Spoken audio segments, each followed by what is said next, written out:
Welcome in to yet another episode of Building the Pride. I am your host, Drew, and I am joined, as always, by my co-host, Mike. Mike, how are you? I am doing fantastic. Drew, how about yourself? Well, I'm doing really well, and it's led me to start being optimistic about things, which is a weird experience for me. It's weird for all of us Lions fans, Drew. Let's be real. If this is how optimists feel, I can understand why they're so happy all the time. So I'm pretty stoked. But one of the things I'm most stoked about is that we have new subscribers. We do. We've got a couple of them. Welcome to Michael Lutchies. We'll go with that unless we get a phonetic spelling in chat maybe from Michael. But appreciate you, Michael, for joining in, hitting that subscribe button. Tell your friends. I think we're up to 121. Mm-hmm. So we're moving along. It's building a pretty fun community. So I've heard the pace described as blistering. It's a blistering pace. Yes. All right. Yeah, it's more of like a slow burn, like a sunburn kind of thing, but we'll get there. Well, the sun's been around for a really long time, and God willing, so will we. So yes, for sure. We do have some news and notes around the NFL. We'll kind of poke that bear right now. So tell us about Brandon Ayuk, Trent Williams, and Cam Hayward getting their paydays.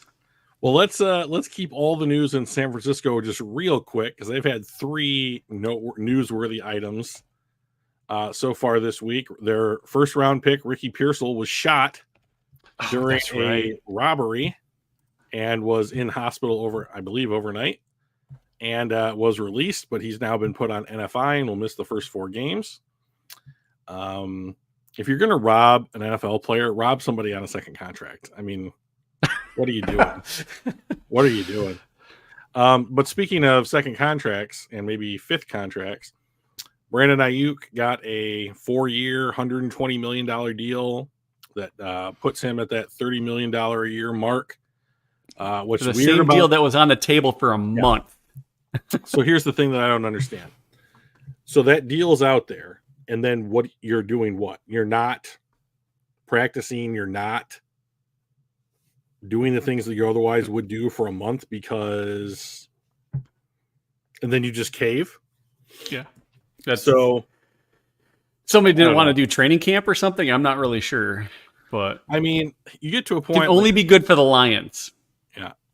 Right. I mean, it gets to a point where, if Frank Ragnow doesn't want to practice or whatever, I mean, not that he doesn't want to, but if Frank Ragnow went to the coaches and been like, hey, my toe is really fucked this week. Can I just do walkthroughs Tuesday, Wednesday or whatever? They're going to be like, yeah, that's fine. Right. We know who you are. We know what you're paying you. We know you're going to be out there. It's all good. But to basically be like, I'm going to miss a month because I'm trying to eke out whatever leverage I can for my contract renegotiation and then not get it is a real bad look. And then what I can also consider... He doesn't care about the look. Let's be real. Well, I mean, I would care a lot less if I was paid $120 million. Yeah. Another bad look, in my opinion, is what they did with Trent Williams. He basically sat out also a month. And he has now been rewarded with a 3-year contract extension. I don't really understand how this one works, to be honest. It didn't seem like he was adding 3 years onto his deal. It just seemed like they had reworked the last 3 years of his current deal, which might be exactly what happened. Money around. Yeah. But they did it because he was the 6th highest paid offensive lineman, and now he's the highest paid offensive lineman. So, okay, I guess. Yeah, great. I hope none of this shit ever happens to the Lions. So, those are the 3 news items there. And now to a guy that I think got underpaid was Cam Hayward, who got a 3-year, $45 million deal. Hey, what's up, Hatters? He got a 3-year, $45 million deal, and this dude is just an Iron Man. Hey, Zakwa, I haven't seen you in a minute. Yeah. Ah, that's exciting. Got the whole gang. So not the whole gang. There's more gang to come. We're working on it. We're doing pretty well. So Cam Hayward has basically just been a fantastic player, and he must be because he went to Ohio State, and I'm giving him credit for it. So yeah, oh yeah. So like he's just been wonderful for a long time. Did he have no more guaranteed money? Hang on one second. I've got That's his contract. possible. I've got. I know that was one of the things that Stafford was looking for was more guaranteed money on his. But he didn't hold out. He's just like, we'll get it done. I'm gonna go do what I need to do. Well, Zakwa hit a bullseye there. Hayward hasn't been falling off. He played about half his normal snaps last year, but for the previous 6 years prior to last year, he's been one of the best interior defensive linemen in the NFL. So I mean, like, I would love it if he was on Detroit. You'd swap him for, say, DJ Reader? Well, I mean, I think DJ Reader is going to be great, but like, yeah, if the conversation about Cam Hayward is that he's not deserving of this deal because he's falling off, which maybe he is, I don't know. DJ Reader cannot be close behind. Like DJ Reader, he's probably out week 1. The Lions have been consistent with saying that like they're aiming for week 2. And if you get 10 or 12 games out of DJ Reader, I think you gotta be thrilled. So which is kind of crazy. Which to me, like in one I of the expect things, you play all the games. That's why we're paying you. But it's also a brutal sport with very large people crashing into each other like car wrecks. And with Broderick Martin going to NFI or IR for the first 4 games of the season, like it's overwhelmingly likely that Kyle Pecco is going to be elevated right off the bat from the practice squad because there is no nose tackle on this team for week 1. Yeah. So, I mean, the Lions have made a relatively decent investment in the nose tackle position over the last 2 seasons, trading up to draft Martin, giving him a year off to develop. He's played a lot during the preseason, signed DJ Reader. Those 2 guys have been working together. Now they're both not available in week 1. So, okay. But like, I think that one of the reasons that Pecco is on the practice squad, not the main roster, is for this exact eventuality. And they may still go out and sign somebody. But I was listening to Eric Schlitt's Pride of Detroit podcast. And apparently, if you are an NFL veteran, which I believe is like 6 years in the NFL, and you're on the week 1 active roster, your salary is completely guaranteed for that year. So if you want to be able, if you want to be able to sign a vet and not have to pay completely guaranteed money right off the bat, you have to sign them after week 1. So I wouldn't be surprised if Reader is, Reader comes back, maybe they keep Pecco on the 53 roster as like a Broderick Martin replacement until he can come back, and then we see what happens. But yeah, that's So they have actually, I'm quite enamored with the wide receivers on the practice squad. So they've got Tim Patrick, who's also probably a week 1 elevation. Yep. Donovan Peoples-Jones, who in the podcast I listened to was like, he knows what the offense is. So they want him around just in case. And then they signed Allen Robinson, who has, to Zakwa's earlier point, like has certainly declined since he was a really good player in Chicago. But like the Lions tried to trade for Allen Robinson in Holmes and Campbell's first season with the team, the 3-13-1 season. So they have had their eye on him for a while, and he certainly fits the description of what they said they're looking for in an X receiver. Bigger bodied, likes to run block, understands that the offense that they're trying to run. So I understand why he's there. Whether or not he'll actually see any game time and what he looks like if he does see that game time is wildly unpredictable. So yeah, it'll come down to injuries. Like I don't think that he is going to outplay Jameson Williams, I don't think he's going to outplay Khalif Raymond. Also because Raymond has the extra utility of being a returner, right? So, and a good returner at that. So, I think it's going to be tougher for him to make the squad. But if there's an injury or two, I think there's ways that he can get up there. So Brian says he thinks that Donovan Peoples-Jones is actually more likely than Tim Patrick or Allen Robinson in the early weeks. And I'll take that bet because I will bet that Tim Patrick is a week 1 elevation and plays in the game against the Rams. So I feel like could be wrong. We Brian are healthy enough. I feel like we're healthy enough where none of those guys are going to be elevated for week 1. I'll take that bet too. Yeah. Who do you think is going to sit then? Like who is there? There's nobody that's hurt right now as far as I think concerned. I think they'll de-elevate like Ben Neiman or the Nowasku guy or whoever is currently on the 53. They'll drop their 52nd player to move one of these guys up, but whoever they move up, I think is starting on like getting snaps when they trot out 3 wide receivers on their first series on offense. My bet is that it's Williams, St. Brown, Tim Patrick. Interesting. And not Khalif Raymond. No, I don't think that Khalif Raymond. I mean, like, I think Khalif Raymond could be a starter on this team. I don't think that I don't think the Lions view him as that. Yeah. I mean, I think that he is primarily there to be Amon-Ra St. Brown's backup who can do a little bit of what Jameson Williams does. Yeah. But like if they viewed Khalif Raymond as a starter, and like he is, I mean, there have been times in the recent past where he started and was great. And he's obviously an all-pro returner, or has been an all-pro returner. But like I think that one of the reasons you keep Isaiah Williams on the team is and why he makes the 53 is because he can return kicks. Yep. And so, like, you don't need to then put a more valuable commodity like Khalif Raymond back there, even though he's really good at it. So I think Khalif Raymond you're a hybrid starter / I mean, he's going to get snaps, like, right. But I think there's a lot of guys on this roster that are like, are you a starter? Or, I mean, are you out there on snap 1 or do you just get to play 40 snaps a game?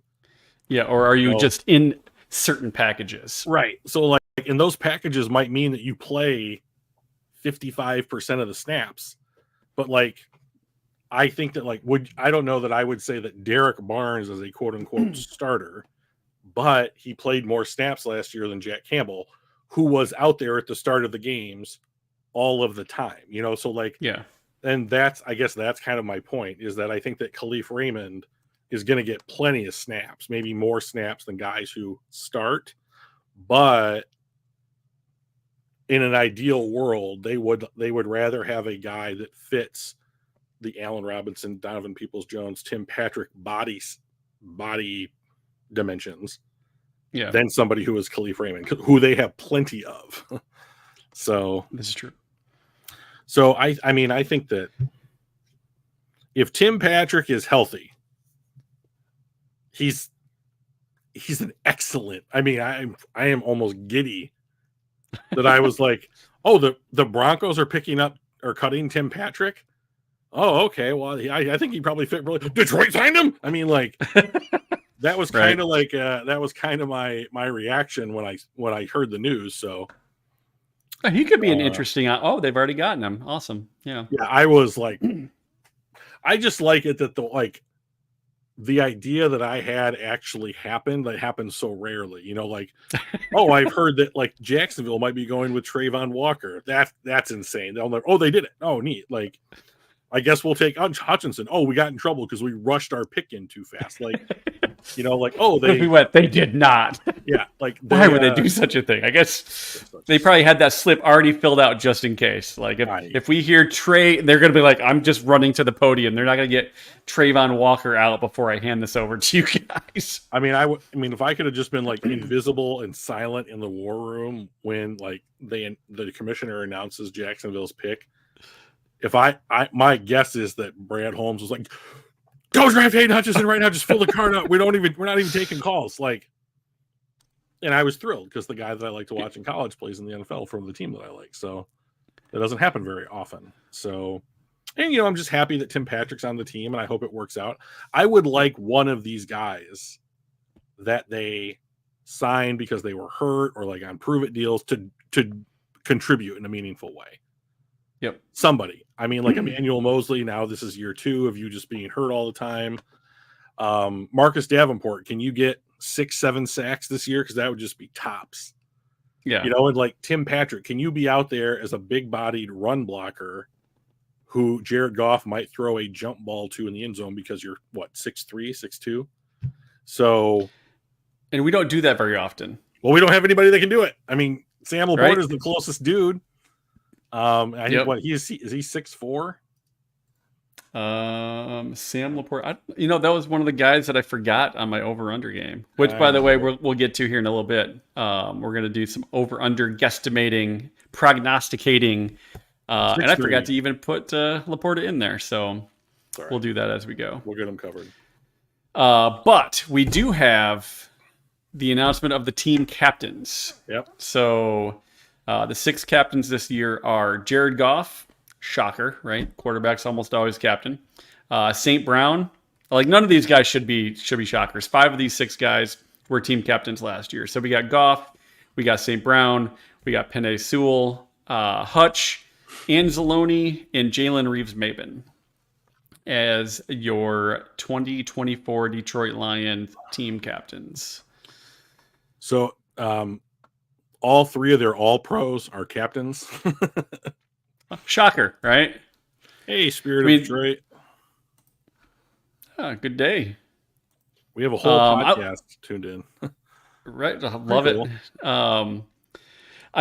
I'm not surprised by these, and I think it makes sense. And all of these guys have leadership more or less oozing out of them. I think St. Brown, I don't know if how many of you guys have watched The Receiver documentary on Netflix. That was fantastic.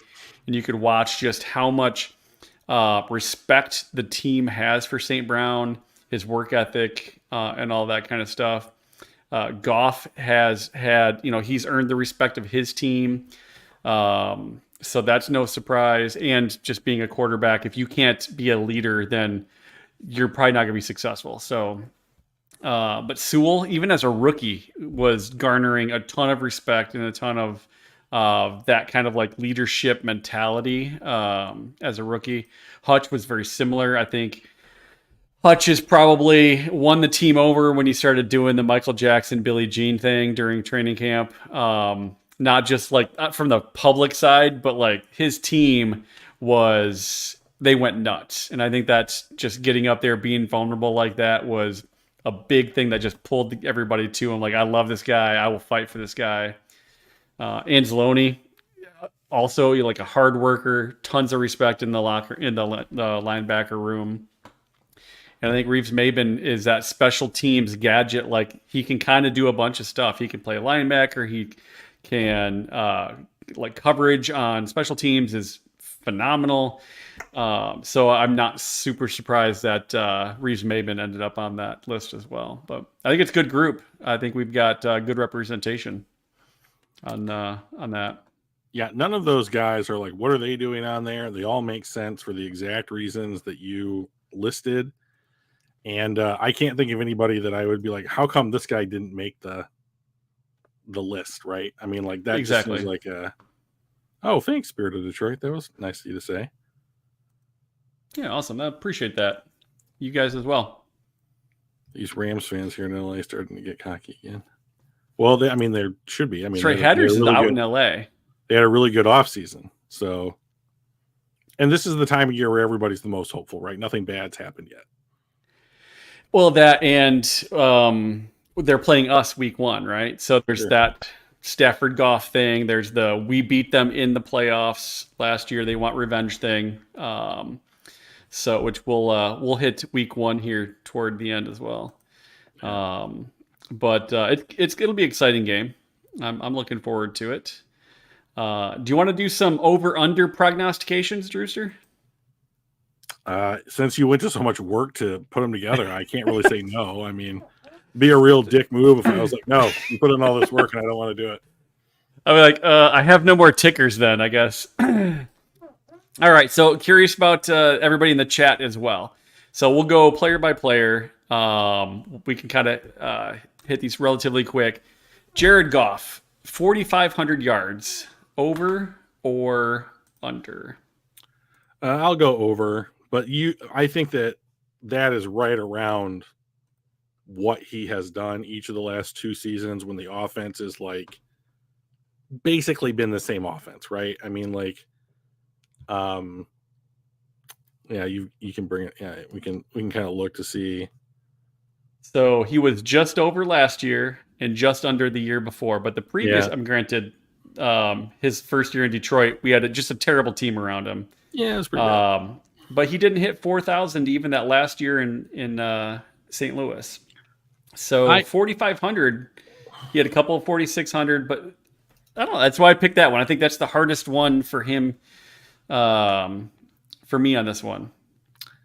I don't think so. I mean, like, I think that like I believe that the defense is going to be much better this year, and I just think that he's going to get more chances, more drives. Yeah, I just think that there's going to be, like, can the Lions get off the field on third down? Do they generate turnovers? What's the field position thing? Is field position might be a really big part of this season, and like I just think that he'll have one thing. Yeah, I think that's true too. Like, St. Brown doesn't have a muscle torn off his leg, and like Sam Laporta is in year 2, and by all accounts, Jameson Williams has looked much better. Like, the word that I've read the most from the beat writers is like he feels like he has matured as a person, and therefore, and that's translating into his like preparedness and his work ethic, and his game is noticeably improved. Like, Brad and Dan have both called him out for doing the right things, like this off season, and they don't have to do that. Couldn't ask like, for more, right? Basically, I mean, and like if this line, assuming health, of course, is gonna keep Jared Goff clean, and for the most part, and like if Jameson Williams can run past his defender, which seems likely since he's a gazelle, like I think that like Jared has enough to let him run under the ball, assuming that like it's immediately apparent that Jameson's beat his guy. So right. I think there's going to be crossing routes and stuff like that. Like Tyreek Hill isn't always on a 9 route, right? He does a lot of like hit him on the cross and just outrun the guy. And like, to be honest, like I think that if you can get Jameson on like a slant or a crosser or something like that and just get him the ball where he can run, it might be just over. I mean, like, so like for those reasons, I think that plus like they'll probably throw to Gibbs more this year.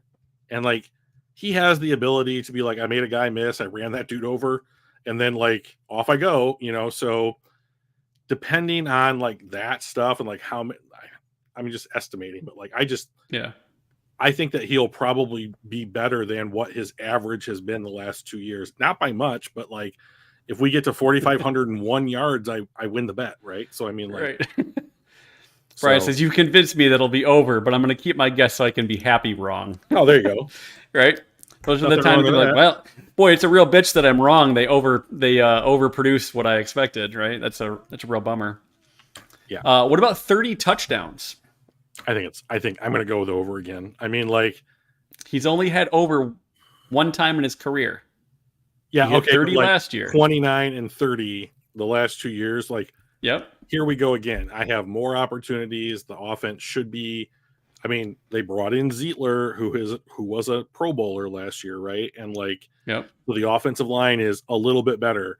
If Jameson Williams plays like everyone hopes he's going to play, and is just a little bit better, if Sam Laporta in year 2 is just a little bit better, if they utilize Jahmyr Gibbs in the passing games a little bit more, like if that doesn't translate to 2 additional touchdowns, I mean, I don't know what possibly could get it up 2 more touchdowns.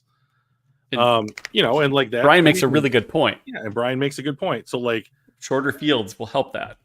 Although at the same time, shorter fields will hurt the yards. It's fine as long as you. I mean, if you're scoring touchdowns, it's fine. You could throw for 10 yards in the year, and if you have 50 touchdowns, I'd be thrilled. But like, I just think that all of this stuff is going to add up. I mean, this is one of the most efficient offenses in the NFL last year.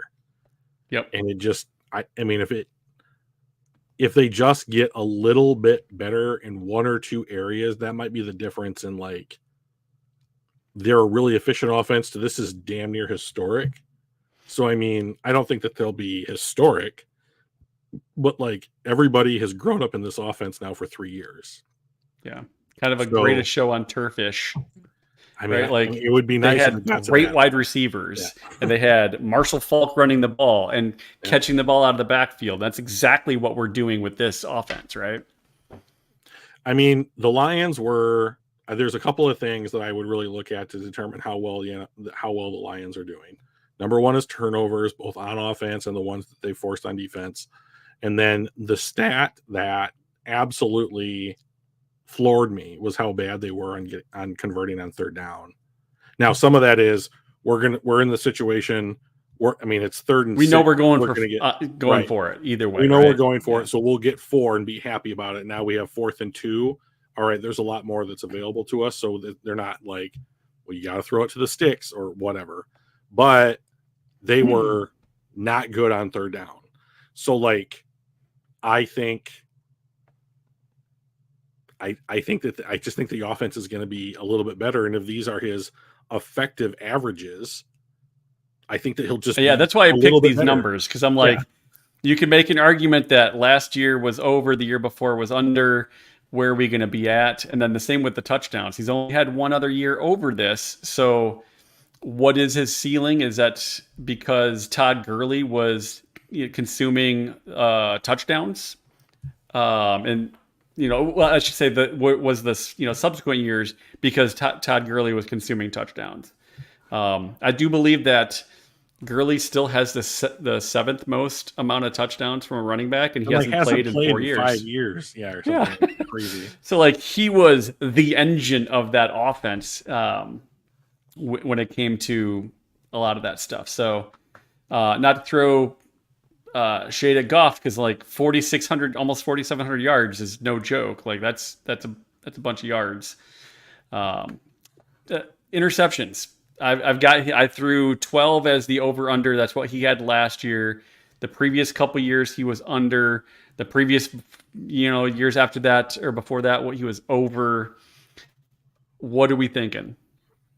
I'm gonna go under. Because if things are working like the way that I thought, it means not only is he getting opportunities, but like I think that he's probably with more weapons making better decisions.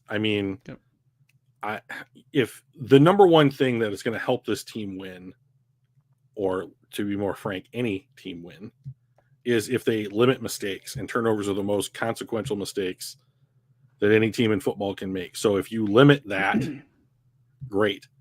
Like you're doing, like, in his job largely is to not make turnovers. Like if Josh Allen throws 20 picks in a season and has 50 big time throws, then like to some degree he's making up for the pick because they're getting huge chunk plays that probably lead to scoring opportunities.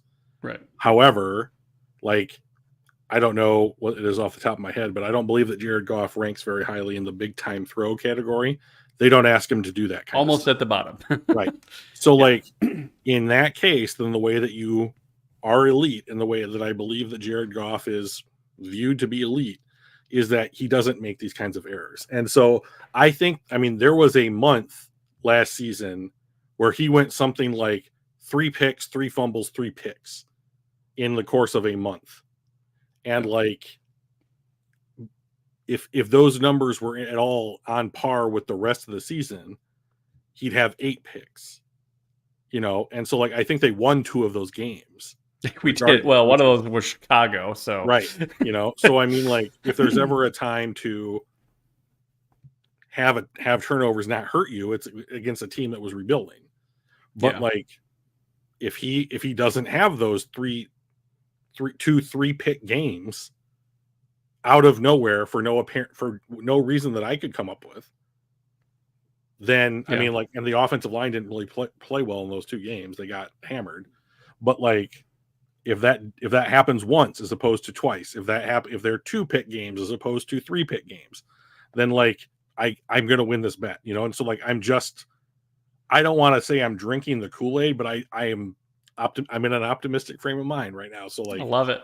yeah. So I'm gonna say like, yeah, he's probably gonna be under, and if he's under and not turning the ball over, like that's gonna lead to wins.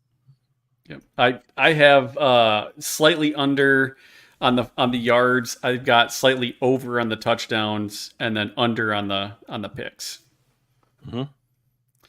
All right, St. Brown, 1,300 yards, under or over. Let's find his stats. God, stupid ads, Jesus. All right, so last year he was at 1,500 yards. And the year before that, he was at 1,100 yards. Knowing that we've got Jameson Williams, which hopefully is going to be consuming some of, the extra targets, does he still have over 1,300 yards in him?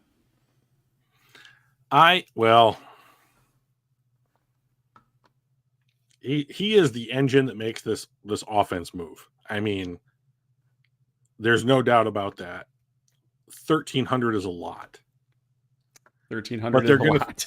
They're going to throw him the ball 150 times this year, or close to it. And he's not going to drop many of them. Right in between those. So, I mean, is this offense really that different when it comes to like what Amon-Ra St. Brown how it's going to be used by the I think it will a little bit, and here's why. Okay. One of the things that we talked about, when I say we, I mean Brad Holmes, talked about when we drafted Jahmyr Gibbs was he is an offensive weapon, and he can catch the ball out of the backfield. And I think if the expectation, and they've said we want to do that more often this year, right? So if the expectation is some of those targets, there's only so many targets to go around. And if they're going to be throwing to Gibbs and or Montgomery, because Montgomery did fine out of the backfield when he was in Chicago, but if they're going to throw more to Gibbs and or Montgomery, and Jameson Williams is going to take this big step forward, I just don't know if there's going to be as many of those targets going to St. Brown. I think some of that is going to be cannibalized. Does it drop from 1,500 to 1,300? I don't know. That's why I picked that number, because it was right around, like, I'm thinking 1,320 or like 1,280, and I just don't know which way I want to go on that. So I believe that if this offense is really doing what it's designed to do, then everybody's getting a little bit less. So like, I think Jameson's workload increases. I think Gibbs's workload increases. I think that St. Brown will be right around where he was last year. I think Laporta will be right around where he was last year. But if you add, like, if Tim Patrick is anything, if he's just a contributor that's like a decent contributor, like if he is 40 catches, over the year, he gets 1 or 2 catches a game, but he's out there to run block and be a big target in the red zone and that kind of shit, great. But like, 13 is a real big number. And I know that he fucking crushed it last year, right? Yeah. But like, if he's getting 150 targets, to me, that's closer to 11 than it is to 13. And I think he's probably going to sacrifice 1 target a game over the course of the entire season from what he had last year, just because there are better and more options. Well, not better options, but like more options on the right. On the team. More second choice options. Yes, correct. Like, he is obviously the go-to number one. We're looking at you first option, no doubt about it. I'm going to say under, but it might be 1,299 yards. But I will say under. I think 1,500 yards that's really hard to do 2 years in a row, and even 1,300 yards is really hard to do 2 years in a row. So I'm going to go slightly under because I do think that Jamison Williams is going to cannibalize a lot of those yards because I think Williams is going to do chunk plays, right? So when he gets an extra 2 catches a game, those are going to be 25-yard catches, and those are going to be 3 of St. Brown's 8-yard dinks and dunks. So I think he's going to cannibalize some of the bigger chunks of yards, and because of that, I think St. Brown's going to be just under the 1,300 yards. But like Brian mentioned, he's like under on yards but more touchdowns, and I think 10 touchdowns is obviously that's the most in his career. I think he's going to be I think he's going to be at either 10 or 11. I'm going to call over. Tie is over. But I think he's going to be at 10 or 11 touchdowns. I don't think that's going to shrink because he's still going to be that red zone threat that no one's going to be able to stop. So I'm also under on yards, but over on touchdowns. All right. And receptions I just threw on there because that's a lot of receptions. Like, can someone do 110, receptions for almost a third year in a row? I don't know. I think probably because he's going to be our main guy. Yeah, I mean, the dude is legitimately an A+ wide receiver. Like, the fact that he was like a 4th-round pick still kind of boggles my mind, but he's in the exact right place to be productive, and he is one of the most productive wide receivers in the NFL. But I agree. I think that like Jamison Williams might have half the catches, but his yards per catch are going to be 3 times what St. Brown's is, just because they're different kind of players. So they're going to be different kind of routes. Their route trees are going to be totally different. So speaking of JMO, 800 yards. He's a number 2, right? So I expect more than the 354 yards last year and the 2 touchdowns. So I said, what does a number 2 do in this offense? 800 yards was kind of my number. I was like, all right, and then 5 touchdowns, 60 receptions. All of those are way more than he's had in the past. So, okay, do you want me to do all 3 of them right now, or you want me to start with yards? Let's start with yards. Okay, I'm going to say under. My guess for him this year was 650 yards. So I think that if he doubles what he did yardage-wise last year, great. I don't know how anybody could look at that and be like, no, he didn't really do what he wanted him to do. So I think that I'm going to say under, but I think it's a significant improvement. Yeah. And then touchdowns? I'm going to say push because I think he has exactly 5 touchdowns. That's fair. Receptions. That's almost triple what he had in the past. Yeah, I'm going to go under here too, but not by much. Like, I think that Josh Reynolds had 55 catches on 70 targets last year. And so if Jamison goes from 24 catches to 50, like, you're right. He's going to get at least what Reynolds had, right? I don't know. I think that he will. I think that he will get more. So like 50 catches would mean that he'd be something like 80 to 90 targets, which means that which means that you're throwing to him like 3 or 4 times a game, and that's about what I think. That's about 3 to 3.5 receptions per game. That's not a lot. Nope. And but I think that is what's available to him. So I am going to say under on the 60, but I think it's because Tim Patrick's going to have someone at the X is going to have a combination of 40 catches. Jahmyr Gibbs is going to have more catches, and like Sam Laporta might just be like, it's interesting. That's great. I would love that. That would be where that would be where some of Sun God's yards go. Sure, for real. So, I would be if he goes 770 1007. I don't know how you can. He would just be like, okay, he's probably the most improved player in football. and you pick up his 5th-year option. Like, if he does immediately. 71,007, you have to give him another contract. Yeah. So, and that's fine.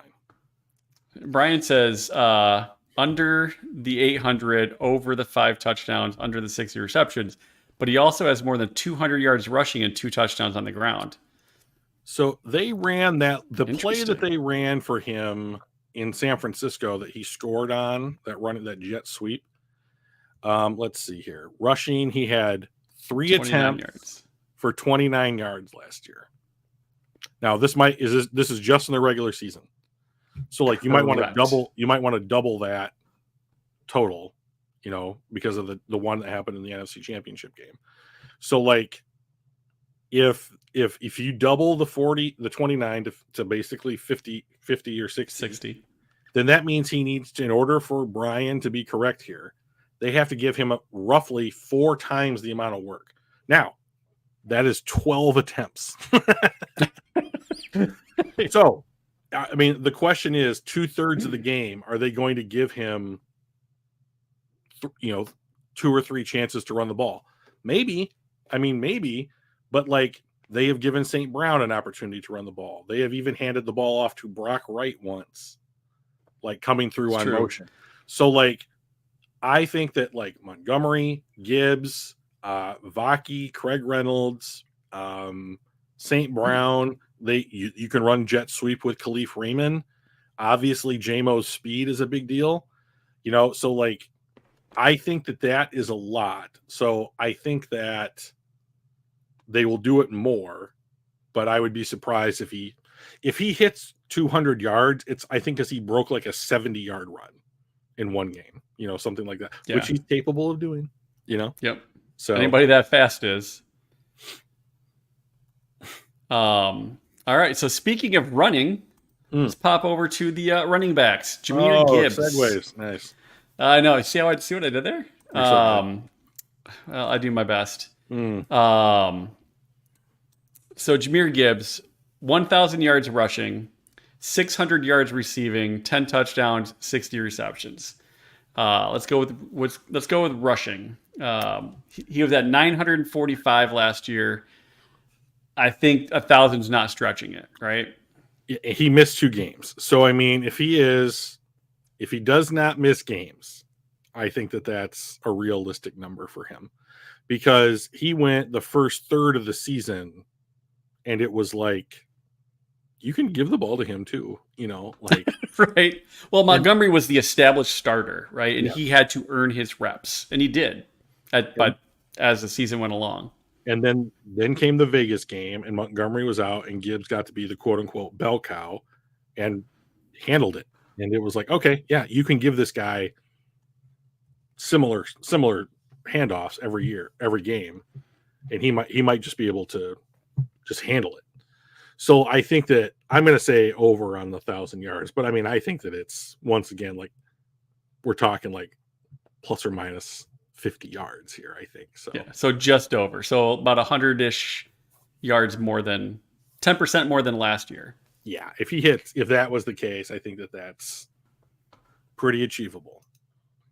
All right, 600 yards receiving. I picked that number because that is a big change from last year. He was 316. That's almost double. But they're like, we want to get him more in the receiving game. So is he going to get that? Is he going to almost double his output? I'm going to say under here. Here's what I hear, having never played or coached football, is when they say we want to get him more involved in the passing game, it's because they want to move a chess piece for a matchup that they want. So if that matchup is, okay, we motion Gibbs out of the backfield into the flat, and a linebacker goes with him. Okay, so that guy would be the guy in zone coverage who takes away like 5 yards from Laporta's route. But now that we've moved Gibbs out and that guy went with him or shaded over or whatever, now the window for Laporta is X% bigger. So like that's the kind of thing that I think of when you say, not you, but like when people say we're going to get him involved in the passing game. not necessarily because they're just going to throw it to him a ton, which they could. He's good at it. However, what I think is you have guys like St. Brown and Laporta who are going to get the unbelievable line share, like 60%, 55, 60% of all the passes in the year thrown to them. Like, part of what he is good at is being a decoy because you have to respect him. So I'm going to say under, but if it's something like, what did he get last year? If he gets 450 receiving yards, like, it's amazing. That's 50%. That's a good chunk of improvement too. Right. And that's just what I guess that's just the way that I see it, is that like doubling something is really, really hard, and like he's a second year guy and like the secret's out that this guy's really good. Right. So like, I think that if he's they have to game plan against us for him. We have a lot of matchup problems for people. So if he can get 450 yards, I'm like jumping up and down, clapping like a 13-year-old girl. So that'll be fun to watch. Yeah, right. 10 touchdowns total. He had 11 last year, 10 on the ground, 1 in the air. Yeah, I'm going to go over because I think that he, even though like I don't know that he'll necessarily completely overshadow David Montgomery this year, I think that they'll be really close to each. I mean, they might just flip flop who had the most yards by like 100 yards or whatever, because I think David Montgomery's an absolute stud, and they really want to use Montgomery. But like, I think that his ability to be a matchup problem will facilitate him being used in the red zone a lot. And I don't think you lose much if it's like, we're going to run power. Oh, well, you have to put Montgomery in. No, like you can run power with Gibbs. Like, he has proven that he will knock a dude over. So like, or run around him, whichever is most convenient or like has the best outcome, right? And that's something that the Lions brass really has prioritized, is being able to break tackles, making yards after the, first contact or that kind of stuff. And like, I just think that I love David Montgomery. I think he's a fantastic player. I just think that Gibbs is a more difficult matchup, especially in the red zone. And I think that'll facilitate him seeing more red zone opportunities than David Montgomery. I agree on pretty much all of that, which is weird because usually we're off just a touch somewhere. But speaking of David Montgomery, let's do him next. Sure. 1,000 yards for him. Are we going to get 2 guys over 1,000 yards? Yeah, I think David Montgomery will rush for over 1,000 yards. So last year, where is this? Scroll, baby. Last year, he was just over 1,000 yards, and Gibbs was just under. Yep. And if Gibbs did not miss 2 games, and he missed 3. So if these guys are just, if they each get, if he plays 15 games and Gibbs plays 16 games, like, so of course all of this is basically like, oh, the Lions never get hurt. Nobody ever gets hurt on the Lions. Like, that's been the reality for like the last couple of years. Like, all these guys are, at least for our key guys. Yeah. So I'm thinking, if he's a little bit healthier than he was last year, then I think that he'll hit 1,000. 150 yards receiving. That would go from 117 to 150. Under. No. Like, if there are going to be yards had in the receiving games from a running back, the overwhelming majority of those are going to Gibbs. Like, David Montgomery can do it, but Gibbs excels at it. So like, look at these numbers in Chicago. 316, 301, 438. Like, the dude can do it out of the backfield. And then he came here and we're like, that's not what you're here for. Right. Exactly. Which is fine. Like, as long as he does the thing that he's here for really well, which he did, his yards per carry was better here than any of his years in Chicago. So like, cool. Yeah. So I think, so like, I just don't think that they are asking him to do it. So fine. I think in Chicago he had to do it because there was basically nobody else. Yeah, he was an every down back. And then same stat for Monty as Gibbs. 10 touchdowns over or under. He had 13 last year. So I guess I will go under, but like I think it's like probably like 10. Yeah. 10, 11, 12, something like that. But I don't think that, I think that Gibbs will play more in the red zone, and that's going to make Montgomery's chances for this kind of stuff go down. But I still think that he's going to get lots of opportunities. Yeah. I think he's going to be under 10 as well, because there's only so many touchdowns that we can score, right? We've already talked about St. Brown. We've talked about Jamison Williams grabbing 5-ish, right? We haven't even talked about Laporta. He had 10 last year as a rookie. I guess, what are your thoughts on that? Is he going to match that again? That's a lot for a tight end. Well, my guess in our big bets or whatever it was, was that he would lead the league in touchdown receptions. That's right. I remember that. So I think that he's going to have something like 17. That'd be crazy. That would be so fucking awesome. I think there's going to be games where the Lions offense gets to like the 15-yard line and everyone else is just fucked. And he's just going to be like, skinny post, touchdown, skinny post, touchdown, skinny post, touchdown, and it's just going to be like, again, like 3 in the first 2 quarters for Laporta, shit like that. Yeah. I just think that Sam Laporta is going to be like, I'm not the 5th best tight end in the NFL. I'm like the best tight end in the best. NFL. Yeah. So, which all is right, a tall order because there's other good tight ends out there. And then total overall offense. We were 5th most in points last year. Let me flip this over to offense. Points. We were 5th overall with a total of 461 points. Are we going to be above or below, not the points number, but the rank? Are we going to be top 4? I think we'll be better than top 4. So I think Miami is going to just absolutely. If you want to talk about the greatest show on turf, like Miami's the team in the NFL right now that can maybe be that. They're just crazy offensively. I think San Francisco, not as potent.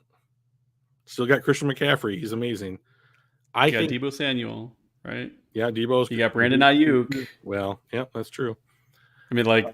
They're really good. I think the big drop is going to be the Cowboys from that top 5 list. So CeeDee Lamb got paid. Some guys, when they get paid, they go out and they continue to have all-pro seasons. We'll have to wait and see if that's CeeDee Lamb. Could very well be. He's an excellent wide receiver. Looks like from everything that preseason has given us any indication that their first-round pick, Tyler Guyton, is a legit dude. So it looks like their offensive line is going to be pretty good. But they have one of their corners. When has it not been good? Well, if the Dallas Cowboys are good at anything, they are excellent in identifying fantastic offensive linemen, and they simply have been forever. Yep. So, but I think that Deron Bland is going to miss 4 to 6 weeks, 6 to 8 weeks, something like that. So there's one cornerback down. And I just wonder, that they have pieces on the defensive line, like I can't say his name. Micah Parsons? No, I know who they are. Oh, on the defensive line? But they have a kid from Michigan who was their nose tackle who needs to take a step forward, and he didn't have a great rookie year. They have another guy on their defensive line, the interior defensive line, that needs to show that he can carry the load, that kind of stuff. And I just don't know how. I think their defense might have an opportunity to take a step back. I think that they cannot afford to have injuries. So who can? But if anything, I think Dallas is less equipped to deal with an injury than other teams, like say the Lions are, from a depth perspective. So I am wondering, if there are holes in the ship, how quick does it sink? Kind of a scenario. So I think Detroit can be top 3 in the NFL. So Dolphins, Detroit, 49ers, and the Lions. And 49ers. So we're going to leapfrog the Ravens and the Cowboys. The Ravens offense, I don't understand what the Ravens thinking was this year on their offense. They traded Morgan Moses. They let Kevin Zeitler go. That's Ronnie Stanley, their left tackle, who when he's not hurt is really good. The problem is he's been hurt each of the last 3 years. So like the guys that you're hanging your hat on that offensive line are Ronnie Stanley. Hatters don't tempt don't tempt him, Hatters. PFF we talked about that earlier. PFF put out a 4th round that you can do now on their mock draft simulator, and I did 2 of them today at work.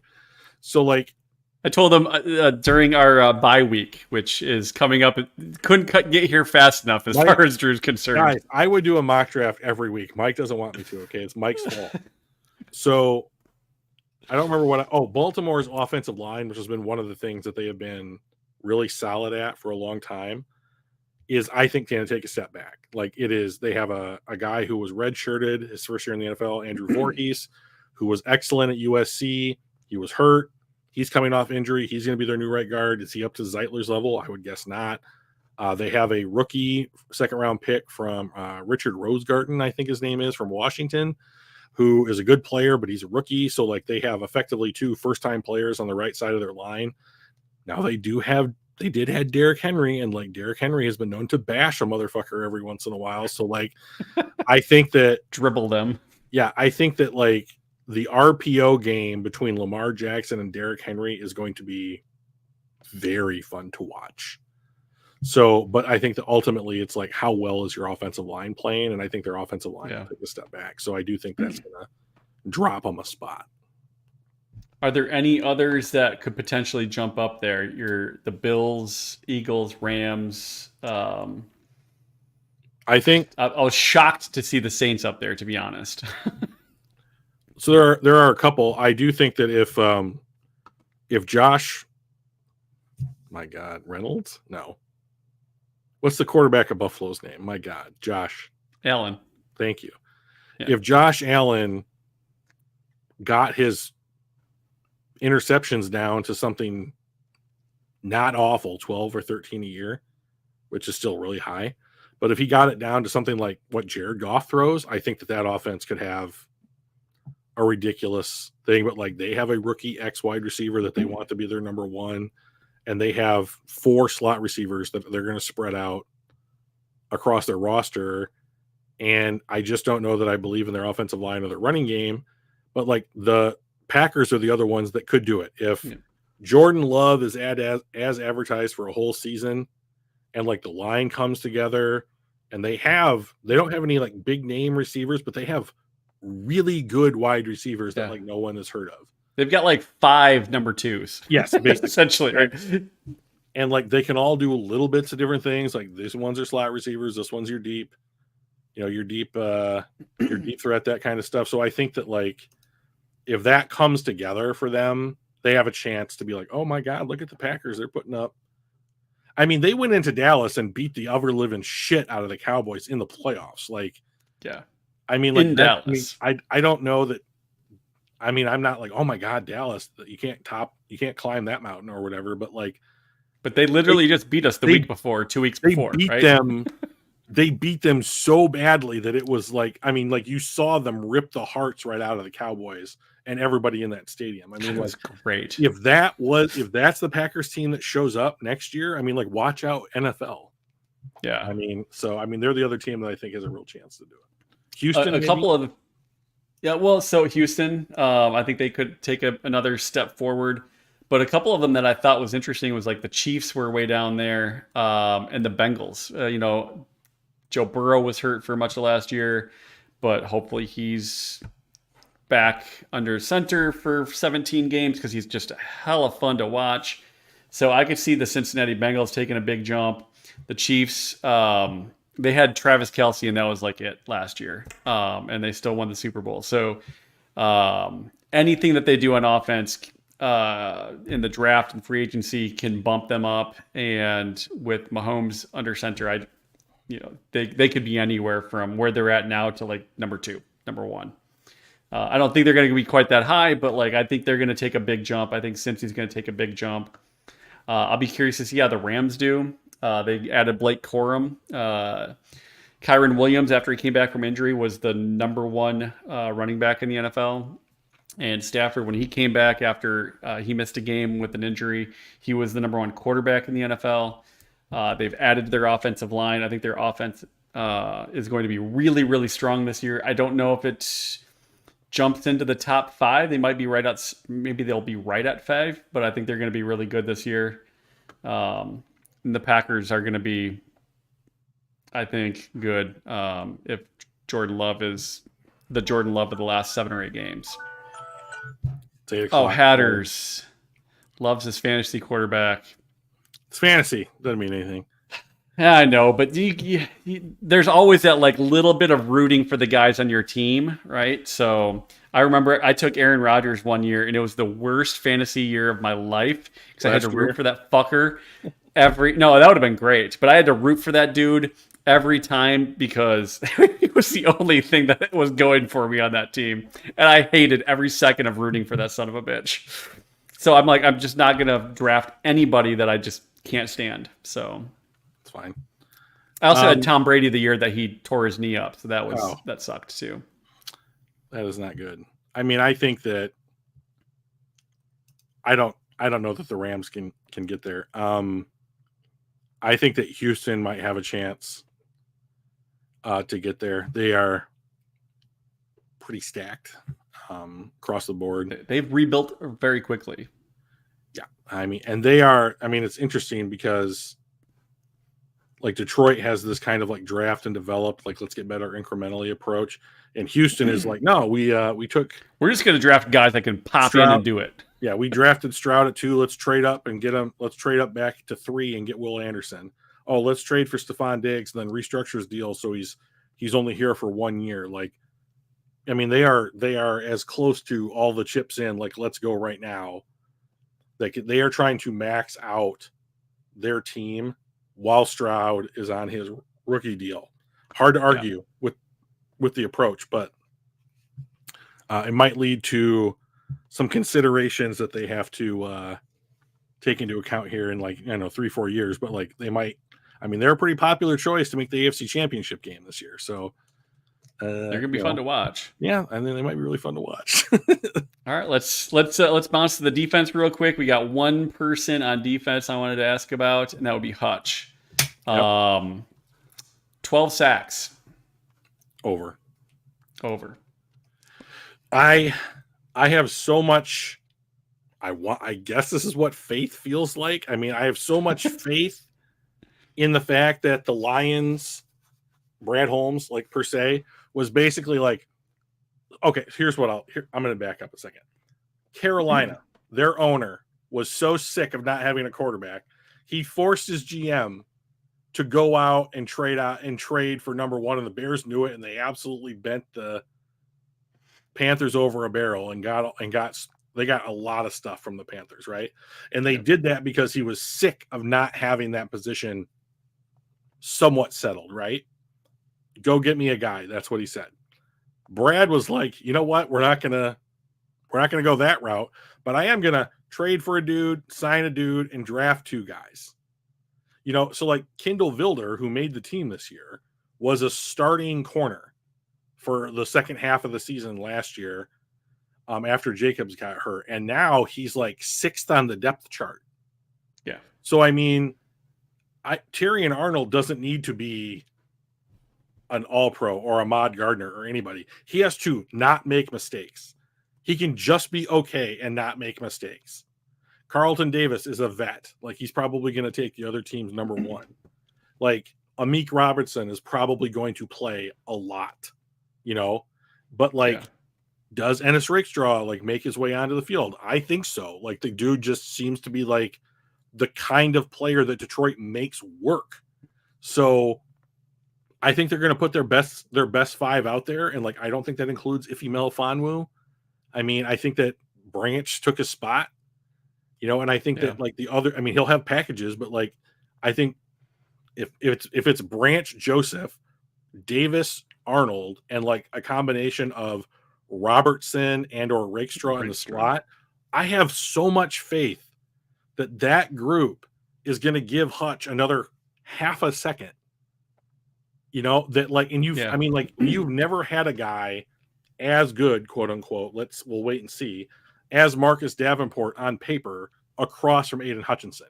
You never had a guy that was DJ Reader, week 2, hopefully, starting across from Aleem McNeil. You know, like every layer. I mean, the only reason the linebackers didn't get any better is they didn't make any changes there at all. And those guys, I mean, from everything that I've heard is that like Jack Campbell knows the defense, gets the play calls in. He's going to be the Mike. Like he's pushed Alex Anzalone into the will spot. And like the problem that I think he had last year was he was playing out of position, doing things he was never asked to do at Iowa. So, I mean, like linebackers in the right spots, brand new secondary, better defensive line. Let's go. I mean, like, I think that the defense is going to be vastly better. I agree. Vastly. So Brian says over on sacks by several. He thinks he gets around 1 per game this year. If he averages 1 per game, he's the defensive player of the year because that'll be 17 sacks. I believe that was one of my big bets, wasn't it? That he was going to be defensive player of the year. Yeah, I believe that you said defensive player of the year. I don't know. 17 sacks and 100 pressures is like not done. Like you're either a pressure guy or you're a sack guy, but you're rarely both. So, I mean, like, and they're probably close, but like Hutch so far has proven to be like, I'm a pressure guy, even though he's had 11 sacks each of his first 2 seasons.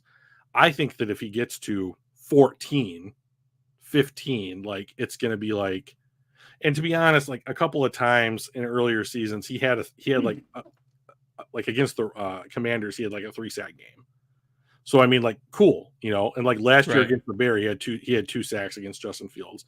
Like, neat, but like and those work toward the average of 1 per game, but like it's also not 1 per game. If he has a sack a game, I would rather have that than 3 sacks in 1 game. Yes, just the consistency, right? Because that means you're not having a drought of any number of games, and droughts hurt. So I guess if you're going to be doing more sacks, you're probably going to have fewer pressures, right? Because those are no longer pressures or sacks. Oh, they count as I both. Guess, do they? I thought, okay, you're right. It counts as a sack, a pressure, a tackle, and a tackle for loss. 1 play. It's just stupid. So why do you think that him having more sacks is actually going to reduce the number of pressures? Or is it just because you usually I mean, he was only the second. He was one of 2 people that had over 100 pressures last year. Micah Parsons being the other, right? So is it just because 100 pressures is really fucking hard to get? Or is it something different? To me, a pressure doesn't count unless it results in a negative play. I think the people that define what a pressure is disagree with that. However, that's good to know. Yeah.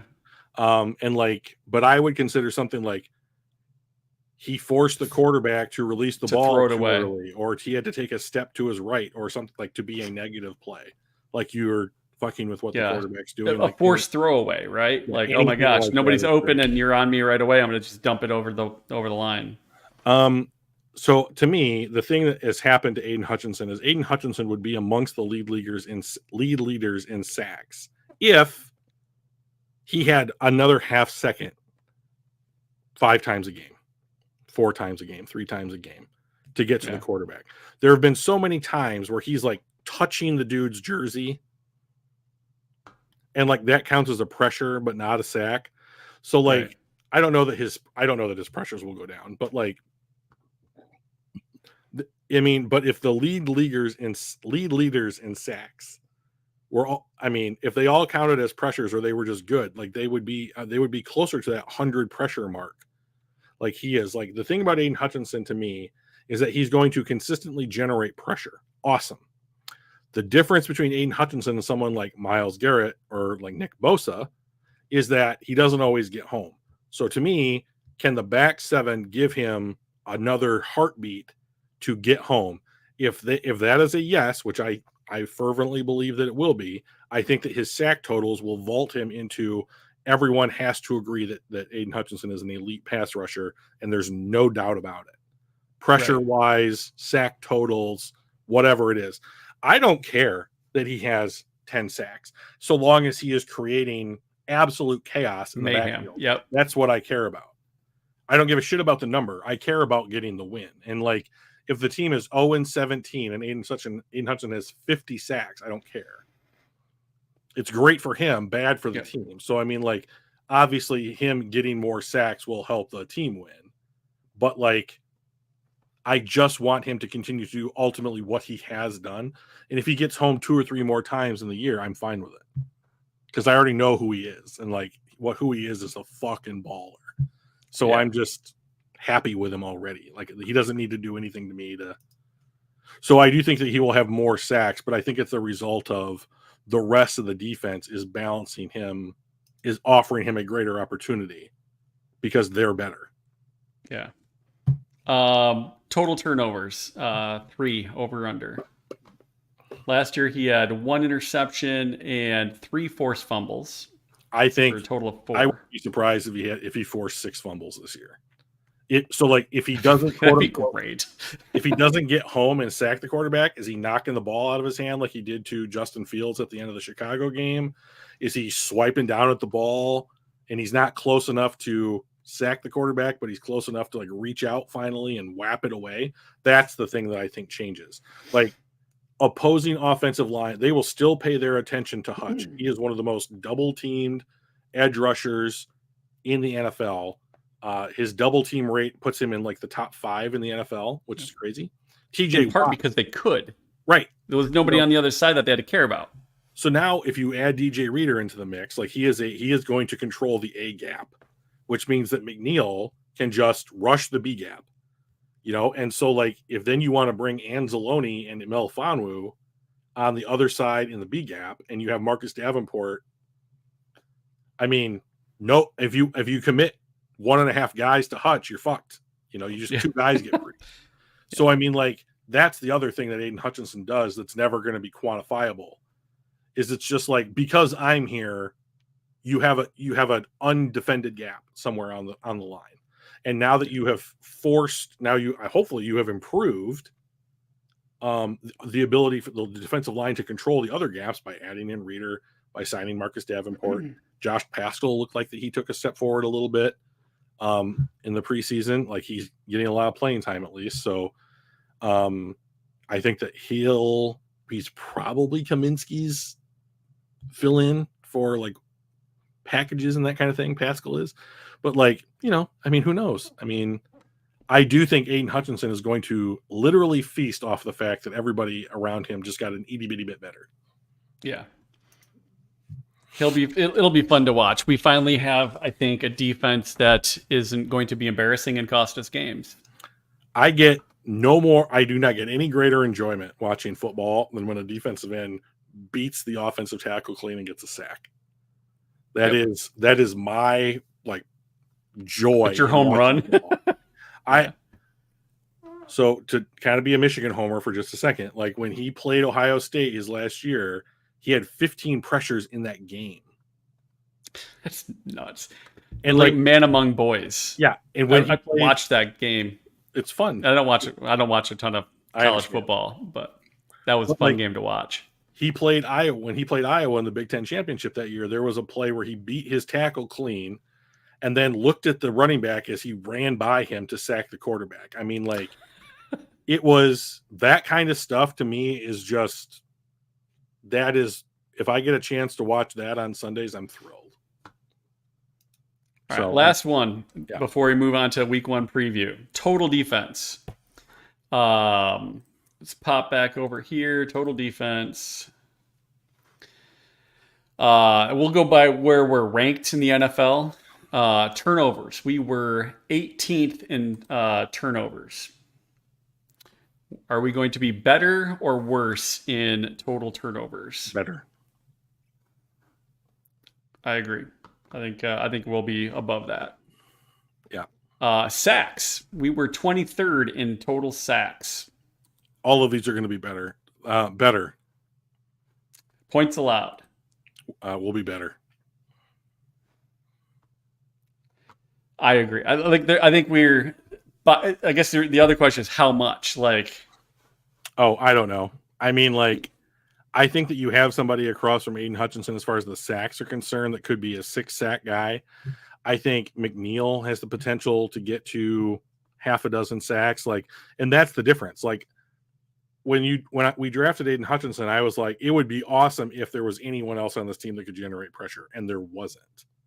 Right. And then last year, McNeil took a step forward. Like in the Giants game, he just lived in the opponent's backfield. He was amazing. Well, they put all their focus on stopping Hutch, and Right. he went, all right, I guess I'll just come right through this little gap here. And like if McNeil just takes a modicum of a step forward, if Reader's out there for most of the season, like doing DJ Reader things, and like Marcus Davenport is even just a shadow of what he was in New Orleans. I mean, like the Lions haven't had a prove it contract guy really work out like that yet. But if Marcus Davenport is that guy, or it turns out that Josh Paschal is, then I think, or James Houston.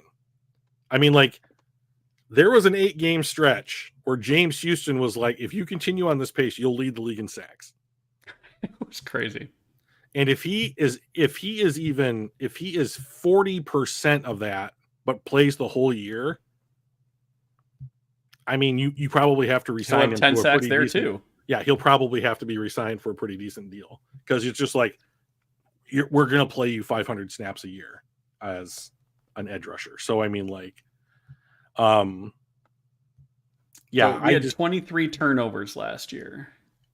Yeah, I think it's probably closer to 30. That would put us right up here, tied for third. Yeah. That would be a dominant defense. So you have got in the division, Sam Darnold, who's not a bad quarterback, but also not a good one, and Caleb Williams, who I think is going to be special, but he's a rookie this year. And like, has Caleb Williams broken the, like, I'm going to hold the ball for 6 seconds or I can force the ball into that spot? I don't think so. Yeah, I mean, like, he had to play hero ball at USC. Like, the Bears are going to try and break him of that habit. But, like, can you break it by the time they play the Lions twice? I mean, I don't know. Probably not. I mean, even Peyton Manning had the NFL record, still has, I think, the NFL record for most interceptions in a season as a rookie. Crazy. So, like, Caleb Williams, if he has 20 interceptions, which is not great, right? That would probably be one of the worst in the league if he was at that. Still would be better than what Peyton Manning did. So there's room to get worse even. So secondary's better, defensive line's better. I think that the linebacking unit will probably, Jack Campbell is, if he is as advertised. And like, here's the thing, like when the Lions come in and they start talking about like guys who took a step in the offseason, that has usually translated to the field. So if Jack Campbell translates it to the field, a little bit better, gets everybody in the right spot, good communicator, coverage grade goes up. Like, I just don't, like, where do you attack the defense? I might go after Kirby Joseph just because he doesn't want to tackle, but like, we haven't talked about Brian Branch at all. Right. And Brian Branch played going to be really good last year. Yeah, he's gonna, he is some people's pick for defensive player of the year in the media. They think that he can be that good. Like, I've seen NFL media personalities be like, I think Brian Branch has an opportunity to vault himself into the, like, I'm a mega star on defense type of player. And like, I would have taken him at 18 last year, like the year that he got drafted. Yeah. So I think that this dude is legit. And like, he's not just going to play deep cover 2 safeties. Like, he's going to be up on the line. He's going to be like the third linebacker and like nickel looks. Like, he's going to be on the field and dime. Like, he's just never going to come off the field. He has great instincts. He's an exceptional tackler. I just think that, like, if he blossoms, for the lack of a better term, like, emerges from his cocoon of greatness, or whatever, like, then, and like Aiden is what Aiden is. I think you have elite players on 2 levels, and like, defenses with elite players on 2 levels are awesome defenses. So yeah. I don't know that they'll be an awesome quote unquote defense, but like, I think that they will be this, like, top 10 in every category that like fucking matters, you know. And so we had 41 sacks last year, that's shocking, which again was good for 23rd in the NFL. If we're thinking Hutch might get 15 sacks, and we got Davenport, we've got Reeder, we've got McNeil, where do you see that number going? And with that coverage unit in the back end, giving them that half a second more time to get to the quarterback, what's reasonable? I can't see where Detroit is on this list. We are way down at the bottom. We have 41. Well, I think the ticker is probably blocking it. Oh. Boop. Good call. So we were just outside the red being the worst. We were real low. I mean, if something like McNeil, Davenport, and Hutch, that's 27. I mean, so you're telling me that 30 guys on this team had sacks that weren't Aiden Hutchinson last year? I'm floored by that number. So I mean, like, let's assume that whatever Hutch does, the rest of the defense triples it. So that would put them at 60. So let's back that off. I'll say 55. 50, somewhere 55. Between 50 and 55.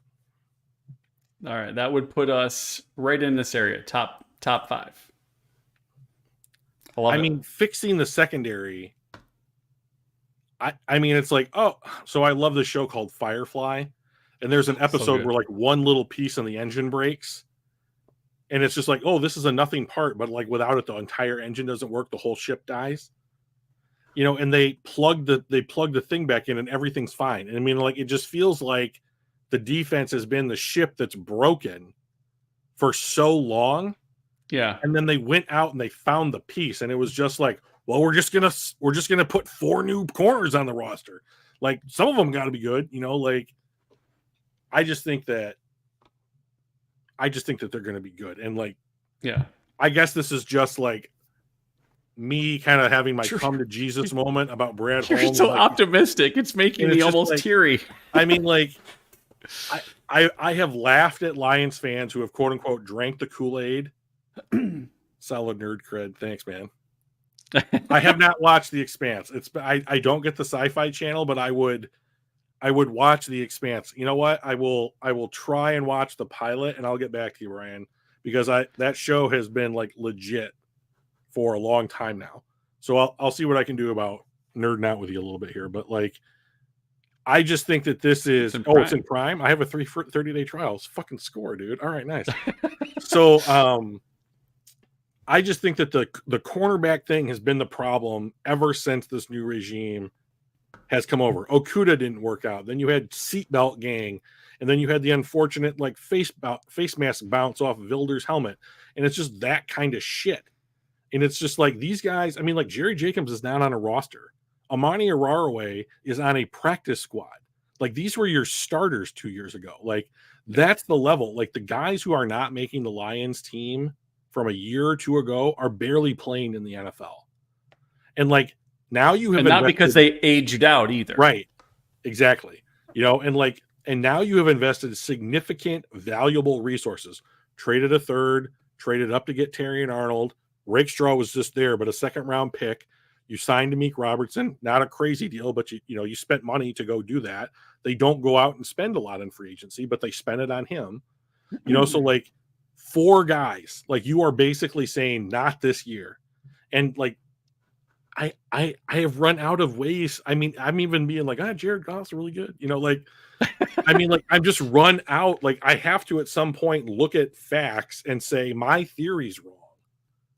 Like, my theory has to fit what facts are present. I can't force the facts to fit inside my theory. I'm not that David LaFontaine guy that was the Jared Goff truther for so long. But like, I have to admit that like this stuff has worked consistently enough to the point where it's like I should be betting on the fact that this next thing that they're doing will probably work. How long do I have to be a skeptic about it?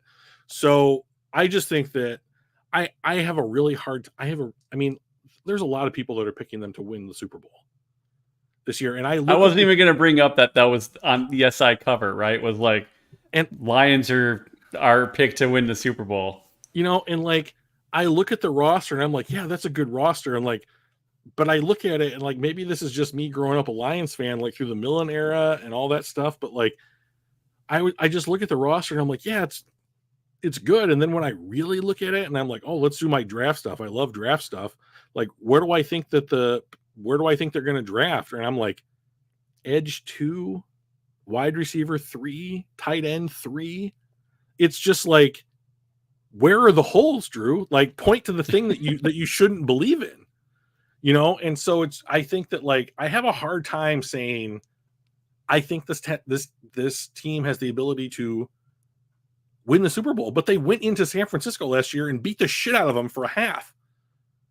It was the wrong half, but I mean, like they did it, and it's just like if you can win in San Francisco against everybody's pick as the best team in the NFC, and then you got better in the offseason. I mean, why shouldn't you be markedly better? In areas that matter, right? It's not like, oh, we upgraded, our linebacker from a 8 to an 8.5, like out of 10, right? It's like we had garbage in our secondary, and we got really good. We went from garbage to great, potentially. Yeah. So I mean, like, here's the thing: when you have a Patrick Mahomes, your ceiling goes up, right? But the way that the Detroit Lions have built this team is that they have just consistently risen the floor. And there might be 6 inches between the floor and the ceiling, but that floor is so high that it's the size of most other teams' ceilings. And I'm just thinking like I think the only thing, knock on wood, that is going to, I mean, Hatters has hit the nail on the head here, is like the only thing that can really derail this team, in my opinion, is injuries. And that's unpredictable. And if this team is just healthy, like they mostly have been, and avoid serious injuries at key positions, which is kind of asking a lot, but once again, hasn't happened, then like, why would I think that they couldn't, if they win the half of the third quarter against San Francisco last year? I mean, are we in the Super Bowl? Were we last year's Super Bowl champions? Like, this team believes they can beat anybody. They beat the Chiefs in Kansas City. I know that Kelsey and Jones didn't play. Those guys matter. But like, Kadarius Toney had the doink off the hands for the pick 6. Right. And like, I think Kansas City Chiefs fans will look at that play and like, that's luck. And I'm like, I would be like, yes, it is. Yes. But sometimes you just need, sometimes it's better to be lucky than good, right? But sometimes that ball needs to bounce your direction instead of the other team's direction. But if you can name a team in the NFL who won a Super Bowl and they had zero luck and the ball never bounced their way all year, and they weren't hurt, or whatever, like, point to me to who that team is, because I would love to watch that season. Yeah. Because I mean, that would be almost pure blessed football, which is always going to be fun to watch. But I mean, like, I don't love the primetime games. I don't give a shit about that. I mean, I'd rather go to bed at a decent hour, right? Like, but I gotta work tomorrow, right? Like, literally every time there's that option, I gotta work tomorrow. I am an old man. I don't want to stay up until midnight. Like, both of Michigan games this year start off at like last week was 7:30 and this upcoming week is 8:30, and I just hate it. You're like, why did they put lights in this damn stadium? I mean, worst thing they could have done. Worst thing that they could have done. So I mean, like, unless it's injuries that derail this team, I don't think that Jared Goff is going to play worse. I don't think that Amon-Ra St. Brown is going to play worse.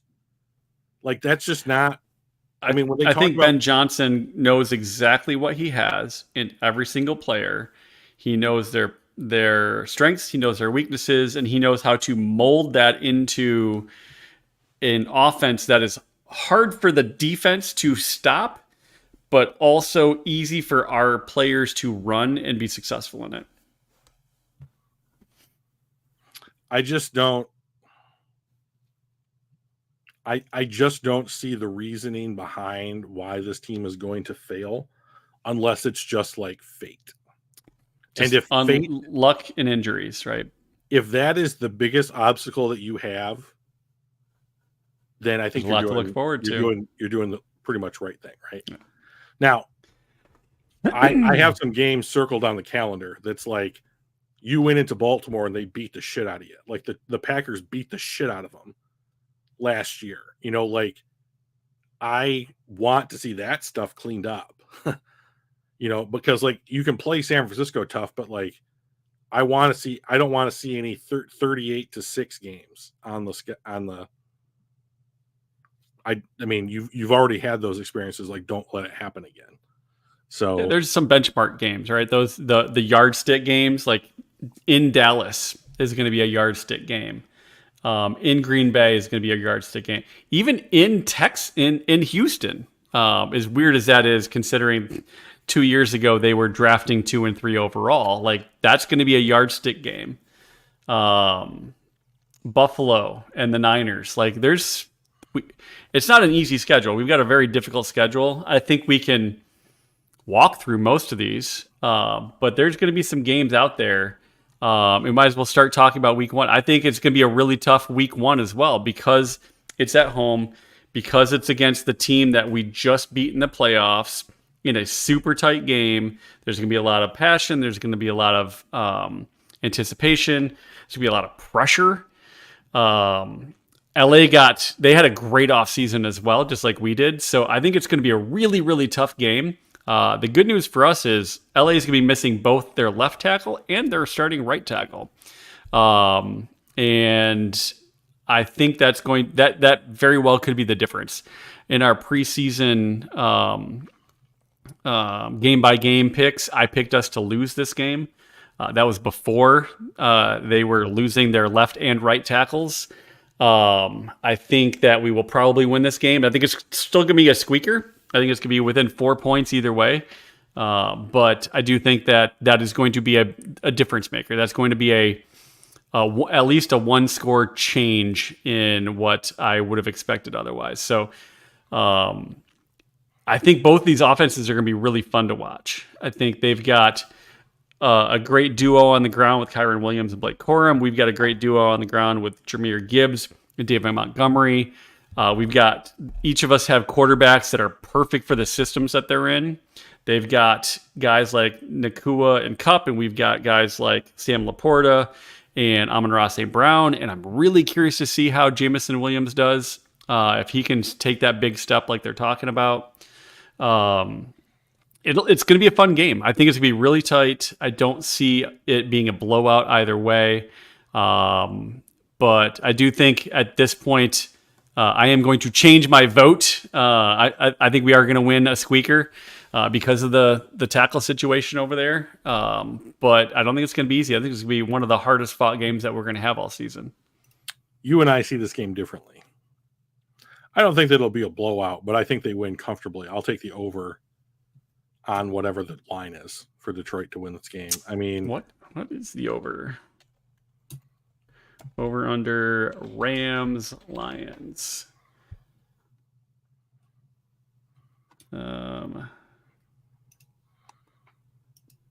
Let's see what we got here.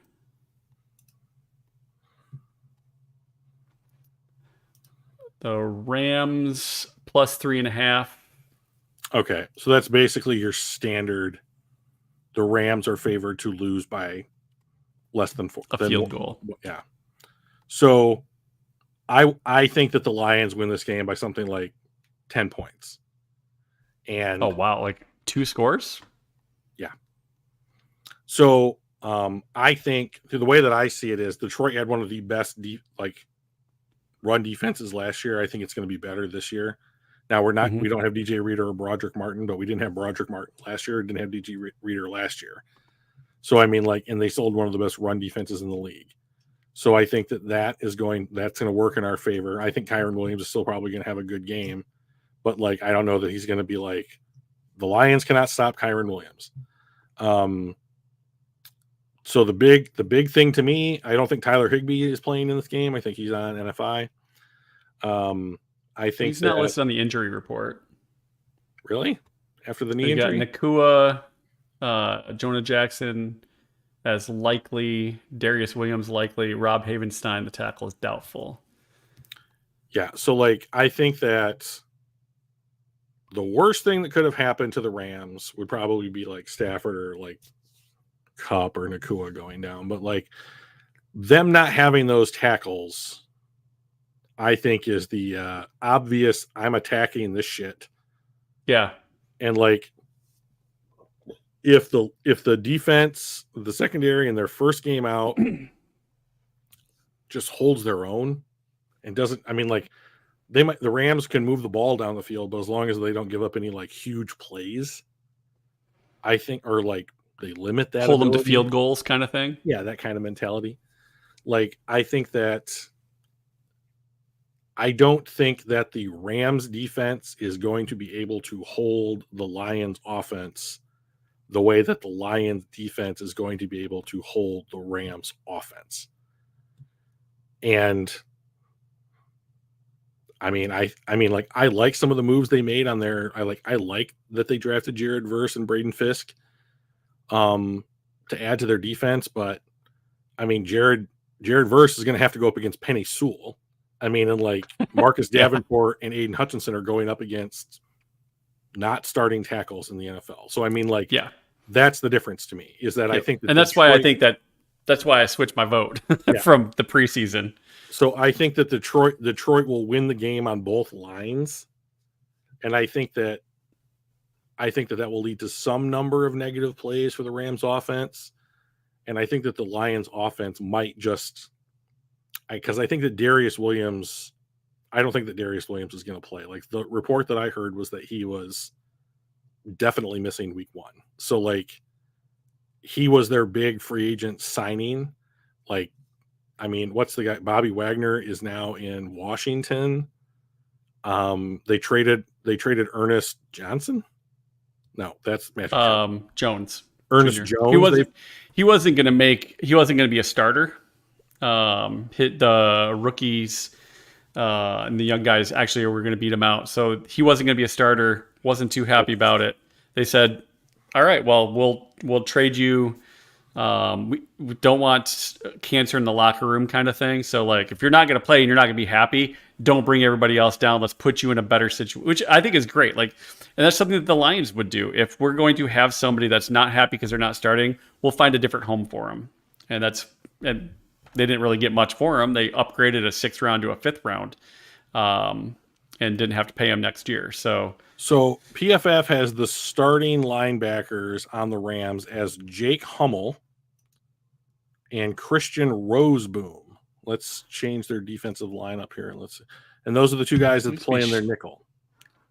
So let me go to their roster here really quickly. Go to the defense.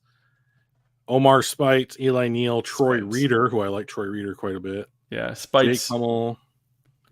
I mean, was the big Jake Hummel big had a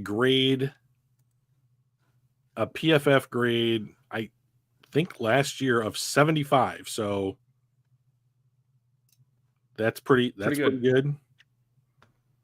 But I mean, like, and maybe I just don't know these guys yet, but I'm just not worried about them. Yeah. You know, and like the team doesn't have Jalen Ramsey on defense anymore. And like, I mean, like, yeah, they played tough in the playoff game, and like you can't ever count out Matt Stafford, you know, but like, I just think that these two teams are not in the same tier. I think that, I think the winner of this team will have one more big play than the other team. It's very possible. And I think with Cooper Kupp and Puka Nacua, Stafford slinging it, I think they've got some really good opportunities for big plays.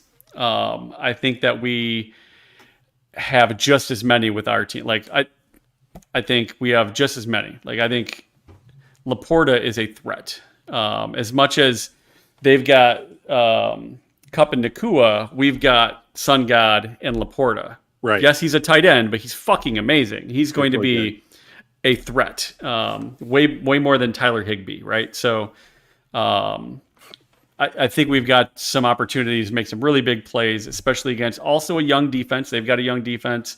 We've got a new defense. we got Carlton Davis. Like he's a vet, but he's not played with anybody in a game before. So we're new, they're young, and I think that because of that, there might be some big plays. Whoever has the most big plays will win. And I think it's probably just going to be us, in part because we're going to get more big plays on the ground because we got a full starting offensive line. And I think we're going to limit the number of big plays on the ground.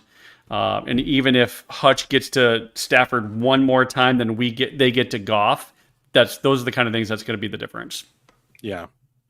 So I mean, whatever the final score is, I mean, I'll say 31-21. Yeah, I think it's going to be closer to like 31-28.